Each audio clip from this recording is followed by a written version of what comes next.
talk about reader manipulation. So this is something that I've been thinking about a lot recently. Reader manipulation, reader deception, basically just going out of your way to convince the reader that things are one way so they can later pull the rug out from under them and go, ha, psych, gotcha, things are actually like this, and make your plot twist as impactful as possible. Basic example of this, Pride and Prejudice. I will try not to spoil anything, but basically Jane Austen introduces us to one character and convinces us that this character is kind of a butt. And then she introduces us to another character and convinces us that this one is really, really nice. And we get manipulated so that later she can pull the rug out from under us and show us that we've been blind, and she got us. I would love to sit down with someone who's just a master at this and pick their brain, because I think this is probably one of my favorite tools that writers and authors use. I just love finding this in stories. It creates so much tension. It brings the reader or the viewer into the story because we are participating, we are experiencing the manipulation with the characters. Plus, as a reader / viewer, I just find it more enjoyable to be part of the manipulation than, say, in dramatic irony, where we know what's going on but the characters don't. I find those situations a little aggravating sometimes. Your main character is being deceived by someone who is clearly evil, and you just want to grab them and shake them because duh, like, don't trust this person, they're so clearly bad, but they can't hear us. So we have to just suffer through it knowing that something awful is going to happen. That's not my favorite. There's a place for it because obviously you can't always manipulate the reader. Like, this does need to happen sometimes. In general, I would rather be lied to and deceived by the book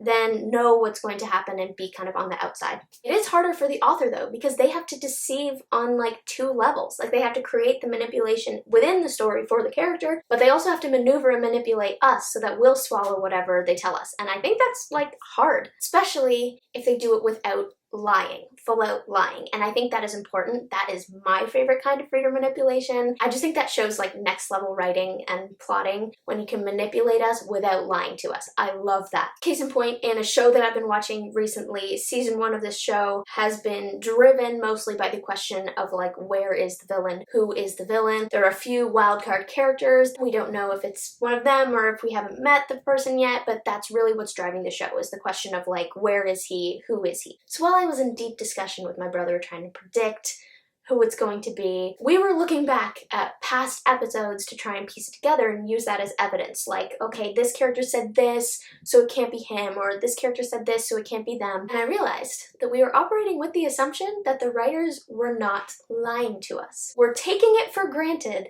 that we can trust the writers and that they would not tell us something that's not true.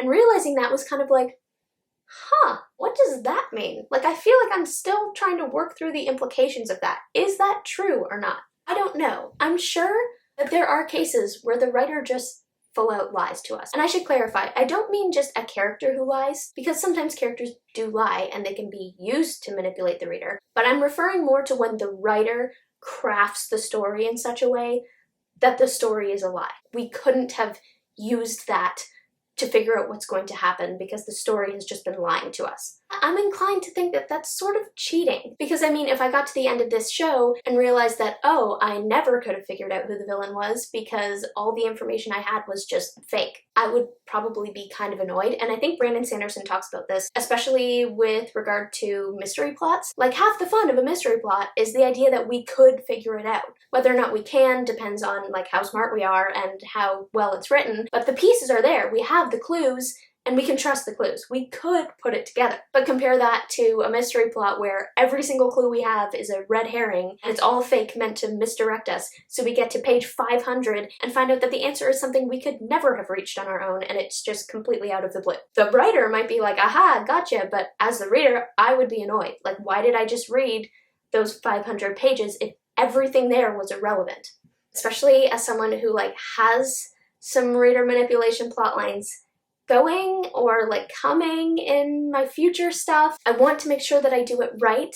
And I'm also kind of wondering how I ended up with so many things that I'm trying to hide from the reader. Like, when did I become such a mysterious person? I'm not a mysterious person, so that's not the answer. I think the reason is that when I plan out a story, I see it playing out more as a movie than as a book. So I see it playing out more than playing out. And because of that, my reader becomes more of like a viewer in my head. And viewers, I think, are easier to manipulate than readers. Because a character can lie to a viewer more easily, a viewer who can only see and hear them, than they can lie to a reader who is literally inside their heads. It's harder with a book, but it's not impossible, as I've learned. So I will have to use some tricks, because my story is a story. It's not a movie. It's going to be a book. There will be some tricks involved to try and guide the reader towards certain conclusions, try and misdirect, but my objective, my primary objective, is to do it without lying. I do not want to cheat. That's all from me. Thank you guys so much for watching this video. I hope you enjoyed it. Feel free to like and subscribe and comment below with